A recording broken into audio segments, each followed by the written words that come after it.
കേസില്? Love letter ആണോടാ? അതിന് ഡയന രാജകുമാരി മരിച്ചു പോയില്ലടാ. ഇത് എന്റെ കൂടെ പഠിച്ച സുധിയുടെ കത്താണല്ലോ. സുധി നിനക്കറിയില്ലേ? നിന്റെ ചേട്ടന്റെ എന്റെ കൂടെ പഠിച്ച സുധി. ഓ, ആർമി ചേർന്ന പട്ടാള സുധി. എന്താണോ ഇതിനകത്ത്? പ്രിയപ്പെട്ട ഓമനക്കുട്ടന്, ഈ വരുന്ന ഞായറാഴ്ച എന്റെ അനിയത്തി മാലതിയുടെ വിവാഹമാണ്. നീ തീർച്ചയായും വരണം. ജിമ്മിയും അപ്പുക്കുട്ടനും ഒക്കെ വരുന്നുണ്ട്. നീ അവരുടെ കൂടെ തലേ ദിവസം തന്നെ വരണം. എനിക്ക് ഒരാഴ്ചത്തെ ലീവേ ഉള്ളൂ. കല്യാണം കഴിഞ്ഞ് പിറ്റേ ദിവസം തന്നെ ഞാൻ പോവും. നീ തീർച്ചയായും വരണം. ശേഷം കാഴ്ചയിൽ സ്നേഹപൂർവ്വം സുധി. ഇത്രയും കാര്യമായി വിളിച്ച സ്ഥിതിക്ക് കല്യാണത്തിന് പോണ്ടേ? പോണം. പക്ഷെ ആ ജയിലിൽ നിന്ന് ഒരു ദിവസത്തെ പരോള് കിട്ടാന്ന് പറഞ്ഞ വലിയ പ്രശ്നമാണ്. നമുക്ക് ആ കൈമൾ മാഷ ഒന്ന് ചാക്കിലാക്കിയാലോ? ശരിയാ, തല്ലിക്കൊന്ന് ചാക്കിലാക്കിയാ 3-4 ദിവസം അവധി കിട്ടും. ലാവിഷായിട്ട് പോയിട്ട് വരാം. അയ്യോടെ തല്ലിക്കൊല്ല കാര്യമൊന്നല്ല പറഞ്ഞത്. പിന്നെ നമുക്ക് കൈമൾ മാഷിന്റെ വീക്ക്നെസ് കയറി പിടിക്കണം. അയ്യേ, വൃത്തികേട് ഞങ്ങളെ കിട്ടൂല. എടാ അതല്ല, എങ്ങനെയെങ്കിലും കല്യാണത്തിന് പോകാനുള്ള അനുവാദം അച്ഛന്റെ കയ്യിൽ നിന്ന് വാങ്ങിത്തരാൻ കൈമൾ മാഷിനോട് പറഞ്ഞാലോ? നിനക്ക് അമ്പിളി അമ്മാവൻ വേണോ? ഞാൻ അമ്പിളിയമ്മാവനും ബാലരമയൊന്നും വായിക്കാറില്ല. അതല്ല, മാനത്തെ അമ്പിളി അമ്മാവനെ വേണോ? ഞാൻ പിടിച്ചോണ്ട് തരാം. എന്നാൽ ഇക്കാര്യം നിന്റെ അച്ഛനോട് സംസാരിക്കാനുള്ള ധൈര്യം എനിക്കില്ല. നീ ക്ലാസ്സിൽ പോയി 10 അക്ഷരം പഠിക്കാൻ നോക്ക്. പോ. മാഷ് എന്നെ എങ്ങനെയാ കാണുന്നത്? കണ്ണുണ്ട്. അതല്ല, എന്നെ ഒരു മകനെ പോലെ അല്ലേ? എന്നാ ഞാൻ എങ്ങനെയാ കാണുന്നത്? മകനെ പോലെയോ? അല്ല, ഒരച്ഛനെ പോലെ. ഒരു മകന്റെ ആഗ്രഹങ്ങൾ അച്ഛൻ സാധിപ്പിച്ചു തരില്ലെന്ന് വെച്ചാ വേണ്ട.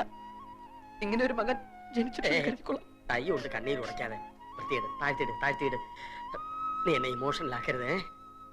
ഞാൻ ശ്രമിച്ചു നോക്കാം. എന്താ? ഒന്നുമില്ല. മനസ്സ് പതറരുത്. ഇതൊക്കെ അകത്തേക്ക് വെക്കുക. ജോസേ, എന്തോ അത് പിന്നാമ്പുറത്തേക്കൊക്കെ പോകട്ടെ. അയ്യോ, മനുഷ്യനെ പേടിപ്പിച്ചല്ലോ. നിങ്ങളൊക്കെ ആരാ? എന്താ വേണ്ടത്? ഞങ്ങള് അല്ല, ക്ഷണിച്ചതായിട്ട് ഓർമ്മയില്ലല്ലോ. ഞങ്ങള് കുറച്ച് ദൂരേന്ന് വരിക. ദൂരേന്ന് പറയുമ്പോ അങ്ങ് അമേരിക്ക വരെ വരുവോ? അത്ര വരുമോ? യാത്ര വരില്ല. ഹലോ, മാലുന്റെ കല്യാണത്തിന് വന്നവരാ, എന്റെ ഫ്രണ്ട്സാ. കണ്ടിട്ട് അങ്ങനെ തോന്നിയില്ല. കുഞ്ഞമ്മാവനല്ലേ?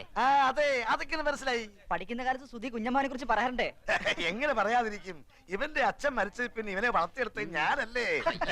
ഫീസ് അടക്കാൻ ക്ലാസ്സിന് പുറത്ത് നിർത്തുമ്പോഴാ കൂടുതലും പറയാറില്ലേ? ഇറക്കിയില്ലേ? പണിയെടുക്കാതെ എല്ലാം കൂടെ തിന്നാൻ വന്നിരിക്കുക. കുഞ്ഞമ്മാവൻ ഇങ്ങനെയാ. വാ, നിങ്ങൾ അകത്തേക്ക് വാ. എന്തൊക്കെ ഉണ്ടോ വിശേഷങ്ങൾ? വിദ്യാഭ്യാസമൊക്കെ എപ്പടി? പഠിച്ച് ഇവൻ അവിടുത്തെ സാറാവുന്ന അതോടെ. നിന്റെ പെങ്ങളെവിടെ? ഇത് കൊടുക്കാനാ?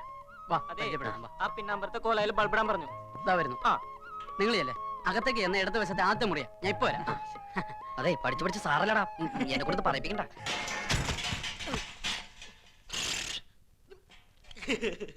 ഇത് തന്തപ്പടി കാണണ്ട. അയ്യോ, പരമദ്രോ, എല്ലാം നശിപ്പിച്ചു. എന്തിനാണ് നീ ഇതിനകത്ത് തലയിട്ടത്? ശർക്കര വരട്ടി എന്നെ കാണാണ്ട് ഇതിന്റെ അടിയിൽ ഒളിപ്പിച്ചു വെച്ചാ ഞാനത് മാത്രമേ എടുത്തോളൂ. അപ്പോഴേക്കും ഇതെല്ലാം കൂടി എന്റെ തലയിൽ പടപടാന്ന് പറഞ്ഞു വീണു. സുധി, ഇവനെ പിടിച്ചോട്ട് പോയി പറമ്പിൽ വല്ല മരത്തിൽ തളച്ചിട്. തളച്ചിടാൻ ഞാൻ എന്താ വല്ല ആനോടോ തന്റെ കാര്യണ്ടാച്ചോട്ടെ. ശർക്കര റൊട്ടി വേണമെങ്കിൽ എന്നോട് പറയാറുന്നില്ലേ? കുഞ്ഞമ്മാന്റെ മോനാ. അല്ല, ആ പോയത് എന്റെ തന്തയാ. അച്ചോട്ടി, ഇതൊക്കെ എന്റെ കൂട്ടുകാരാ. ഹലോ, ഇവിടെ ഇടൂ. ഇവിടെ ഇടുവല്ല, ഹൗഡി ഇടൂ. എവിടെയായാലും നമുക്ക് ഇട്ടാ പോരെ. ഇതല്ല ഞാനും പിട്ടതാ. അല്ലേ, നന്നായി ഊതിക്കോട്ടോ. അതിന്റെ ഉള്ളിൽ വല്ല പാറ്റ പഴുതര പൊക്കോട്ടെ. ആ ചായയുടെ അസുഖം അങ്ങോട്ട് മാറട്ടെ.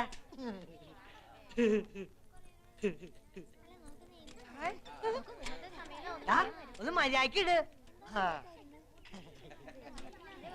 അതെ, അതിനകത്ത് നിറച്ചിരിക്കുന്ന പച്ചവെള്ളമല്ല, പനിനീരാ. വില ഇത്തിരി ജാസ്തിയാ. ഓരി ഒഴിക്ക. എന്താ ധാരയാ? തണ്ട ഞാൻ കുത്തുട്ടോ. ഇവന് നിളകാതിരുന്നാ മതിയായിരുന്നു. ആരാ ഇവനെ ഒന്ന് ശ്രദ്ധിക്കുക, എന്റെ ഉത്തരാളി അമ്മേ. ആഹാ, അപ്പൊ ഞാൻ അറിയണ്ട വേറെ അമ്മ ഉണ്ടല്ലേ? തണ്ട ആള് കൊള്ളാലോ. ഹലോ, ചെക്കനാണല്ലേ? ഞാൻ പെണ്ണിന്റെ മുറച്ചെറുക്കനാ. പണ്ട് എനിക്ക് കെട്ടിച്ചേരാന്ന് പറഞ്ഞതാ. വലുതായിപ്പോ എന്നെ പറ്റിച്ചു. നല്ല പെണ്ണാ, പക്ഷെ എന്റെ അത്ര ബുദ്ധിയില്ല. നീ എടുത്തോ, പക്ഷെ ഇടയ്ക്ക് എന്തെങ്കിലുമൊക്കെ മേടിച്ചു തുടങ്ങണട്ടാ. ഈ മണ്ടർ ഒന്ന് കുളവാക്കുമെന്നാ തോന്നേ. ആ സുധി എവിടെ പോയി കിടക്കാ? നീ ഒന്ന് പോയി വിളിച്ചേ.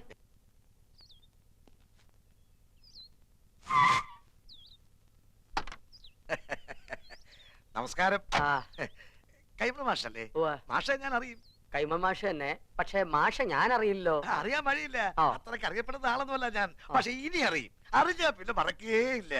ഈ ചുറ്റുവട്ടത്ത് ഇങ്ങനൊരു കല്യാണം നടന്ന അറിവില്ല. വഴിതെറ്റി വന്നാ? വഴിയൊന്നും തെറ്റിയിട്ടില്ല. നേർവഴിക്ക് തന്നെയാ വന്നത്. പുളിക്കത്തറവാട്ടിലാ കല്യാണം നടന്നത്. ആഹാ, എത്തിയോ വാനരന്മാര്? എന്റെ ജാമ്യത്തിലാ നമ്പീശൻ ഓമനക്കുട്ടനെ കല്യാണം കൂടാൻ വിട്ടത്. എവിടെയാ അവൻ? കാറിന്റെ മുൻസീറ്റിലുണ്ട്. ഞാനിവിടെ ഉണ്ട്. നീ എന്താടാ ഇവിടെ ഇരിക്കണേ?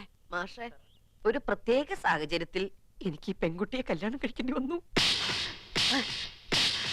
എന്റെ ഗുരുവായൂരപ്പ, ചതിച്ചുവോ? ചതിച്ചത് ഗുരുവായൂരപ്പനല്ല, മറ്റേ ചെറുക്കന്റെ വീട്ടുകാരാ. അപ്പോഴാ ദൈവദൂതനെ പോലെ ഓമനക്കുട്ടനെത്തിയത്. ദൈവദൂതനല്ലോ, ഇവനെന്റെ യമദൂതനാണ്. എന്റെ കാഞ്ഞിരക്കാട്ട് ഭഗവതി, ഞാനിനി എവിടെ പോയി വിളിക്കാം? മാഷെ, എന്റെ കൈവിടിയരുത്. ഇപ്പൊ എന്റെ കൈ വിടുക. ഇനി നീ ആയി, നിന്റെ പാടായി പൊയ്ക്കോളൂ. അയ്യോ, അങ്ങനെ പറയരുത്. എനിക്ക് മാഷ് മാത്രമേ ഉള്ളൂ. ഞാൻ നിന്റെ അച്ഛനോട് എന്ത് സമാധാനം പറയും? പൊയ്ക്കോളൂ. ജീവൻ വേണമെങ്കിൽ ഈ പെൺകുട്ടിയെ വിളിച്ചോണ്ട് വന്ന കാലത്തിന് തിരിച്ചു പൊയ്ക്കോളൂ. മാഷെ, എനിക്ക് ഇങ്ങനെയൊക്കെ പറ്റിപ്പോയി. ഞാൻ കാല് പിടിക്കാം. എന്നിട്ട് കാല് പിടിച്ച് വലിച്ചു കീറുക ഭീമനെ പോലെ. ഞാൻ നിന്റെ ഗുരുവല്ലേ, ഗുരുദക്ഷിണ ചോദിക്കുകയാണെന്ന് കൂട്ടിക്കോളൂ. നീ ദേവിയത് തിരിച്ചു പോവോ? അതെങ്ങനെ പോവാനാ? അച്ഛനും അമ്മയും എവിടെ വെച്ചാ വിളിക്ക്. അരിയും പൂവും എറിഞ്ഞ് മുഹൂർത്തം കഴിയുന്നതിന് മുമ്പ് പെണ്ണിനെ അകത്തേക്ക് കേട്ടാ പറയേ. ഒന്ന് ഇറങ്ങി പോണോ? അരിയും പൂവും കൊണ്ടല്ല നമ്പീശൻ തന്നെ എറിയാൻ പോണത്. അയ്യോ അച്ഛൻ, ഇനിയുള്ള എന്റെ ജീവിതം മാഷിന്റെ മിടുക്ക് പോലെ ഇരിക്കും. വരട്ടെ. ഇതാണോ അച്ഛൻ? അല്ല, നീ എവിടെ പോവാ? മൂത്രം വെച്ചിട്ട് വരാം. വേഗം വാ, എനിക്ക് പോണം. ഇനിയിപ്പോ എന്താ ചെയ്യാ? നമസ്കാരം. നമസ്കാരം. ആരൊക്കെ വരുന്നേര്? വിരുന്നുകാരല്ല, കല്യാണക്കാരാ. ഞാൻ തീരെ പ്രതീക്ഷിച്ചില്ല കേട്ടോ. എവിടെ ഉള്ളവരാ? ഞങ്ങൾ ഇനി ഈ വീട്ടുകാരാകാൻ പോവുക അല്ലേ പക്ഷേ? അതെ, ഇവിടെന്ന് വെച്ചാ? അല്ല, ഇവിടെയൊക്കെ തന്നെ നമ്മുടെയൊക്കെ പരിസരത്ത് ഇങ്ങനെ. അതാ ഞാൻ തന്നോട് ചോദിച്ചേ, ഈ പരിസരത്താരാ ഇങ്ങനെ രഹസ്യമായിട്ട് കല്യാണം? അയ്യോ, രഹസ്യമായിട്ടല്ല, പരസ്യമായിട്ട് ഈ കുഞ്ഞിരാവിനെ നടത്തിയത്. നല്ല അന്തസ്സായിട്ട്. സംശയമുണ്ട്, ചെക്കലോട് ചോദിച്ചു നോക്ക്. ചെക്കൻ എവിടെ ഉള്ള? അല്ല, ചെക്കൻ ഈ പരിസരത്തൊക്കെ ഉള്ളത് തന്നെ. ഈ പരിസരത്ത് വെച്ചാ? ഇനി വന്നേ. അതെ, കാലമൊക്കെ മാറിയിരിക്കണം നമ്പീശ. കലികാല ഇപ്പൊ. അതുകൊണ്ട് കഴിഞ്ഞത് കഴിഞ്ഞു എന്ന് വിചാരിച്ച് നമ്പീശം വേണം ആശ്വസിപ്പിക്കാൻ. ഒരു വാക്ക് തന്നെ നേരത്തെ ഒന്ന് പറയണ്ടോ? അല്ല, എന്തുകൊണ്ട് ചെയ്യാറുണ്ട് നമുക്ക്? പറയാനുള്ള സന്ദർഭം കിട്ടിയില്ല, വളരെ പെട്ടെന്നായിരുന്നു. അത് ശരി. അതെ, നല്ല ബുദ്ധി ഉണ്ടെന്ന് ആലോചിക്കുക. ആ. ഇപ്പൊ നമ്മുടെ ഓമനക്കുട്ടനാണ് ഇങ്ങനെ ചുമ്മാ ചെയ്തെന്ന് വിചാരിക്കുക. നമ്പീശൻ എന്താ ചെയ്യുക? ഓമനക്കുട്ടനോ? ആ. ഓമനക്കുട്ടനാണ് ചെയ്തിട്ടുണ്ടല്ലോ. രണ്ടിനെ അരി ഞാൻ പട്ടിക്കിട്ട് കൊടുക്കും, അറിയോ? അല്ലെങ്കിൽ പിന്നെ ഞാൻ തന്തേന്ന് പറഞ്ഞ് എന്തോ ജീവിച്ചിരിക്കുന്നത്. അങ്ങനെയാണെങ്കിലേ താൻ മരിക്കണോ ജീവിക്കണോ എന്ന് ഉടനെ തീരുമാനിക്കേണ്ടി വരും. എന്തിനാ? ഇത് ഓമനക്കുട്ടൻ കല്യാണം കഴിച്ചുകൊണ്ടിരിക്കുന്ന പെട്ട കുട്ടന്റെ അച്ഛ, കല്യാണം മുടങ്ങി നാട്ടുകാരുടെ മുമ്പില് കൂട്ടുകാരന്റെ തറവാടിന്റെ മാനം കെടുന്ന ഘട്ടത്തിലാണ് ഓമനക്കുട്ടൻ മാലുവിന്റെ കഴുത്തിൽ താലി കെട്ടിയത്. വീട് ഏതാണെന്ന് വെച്ചാൽ അവരെ അനുഗ്രഹിച്ച് അകത്തേക്ക് കയറ്റിയാട്ടെ. മിണ്ടിപ്പോരുത്. തോന്നിയാസം കഴിഞ്ഞിട്ട് ഒരുമാതിരി അടിച്ച് കല്യാണം കൂടെ വന്ന ചെക്കന്റെ തല പെണ്ണിനെ കെട്ടിവെച്ചിട്ട് കുടുംബ മഹിമ പറയുന്നോ? ഇപ്പൊ ഈ നിമിഷമാണ് ഇവിടുന്ന് തന്റെ പെടനെ കൊണ്ട് എന്ന് പറഞ്ഞാൽ എങ്ങനെ? അവൻ പുറ കൊടുത്ത പെണ്ണായത്. അവൻ കെട്ടിയ താലിയായി കഴുത്തെ കിടക്കുന്നത്. ആരോട് ചോദിച്ചോടെ കെട്ടിച്ചത്? അവൻ അനാഥ ചെക്കനാന്ന് വിചാരിച്ചോ? അവനെ കുറിച്ച് എനിക്ക് എന്തറിയാം? +2 പഠിക്കുന്ന ചെക്കനെ സംഭവിക്കാനുള്ളതൊക്കെ സംഭവിച്ചിട്ട് ഇപ്പൊ നമുക്ക് എന്ത് ചെയ്യാൻ പറ്റും? ആ പെൺകുട്ടിയെ അകത്ത് വിളിച്ചു കൊണ്ടുപോവുക. താനും മേടിക്കാടി. താൻ ഒറ്റ ഒരുത്തം കാണാൻ ഇതൊക്കെ ഉണ്ടായത്. ഇതിനെന്താ ചെയ്യാൻ പോകുന്നതെന്ന് കാണിച്ചുതരാം. തന്നെ തന്നെ തറവാട്ടുകാരെ മുഴുവൻ ഞാൻ കോടതി കയറ്റും. പിന്നെ എന്റെ മോൻ കെട്ടി താലി അത് ഞാൻ കോടതി വെച്ച് അഴിപ്പിച്ചിരിക്കും.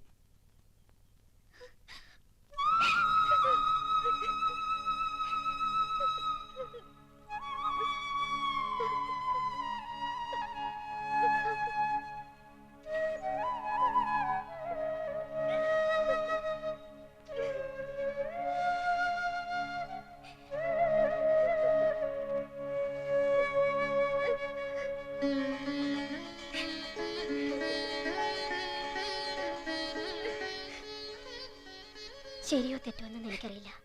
പക്ഷേ അവളുടെ കഴുത്തി കിടക്കുന്നത് നമ്മുടെ മോൻ കെട്ടിയ താലിയ. അത് കെട്ടിയത്ര എളുപ്പത്തില് പറിച്ചറിയാൻ പറ്റില്ല.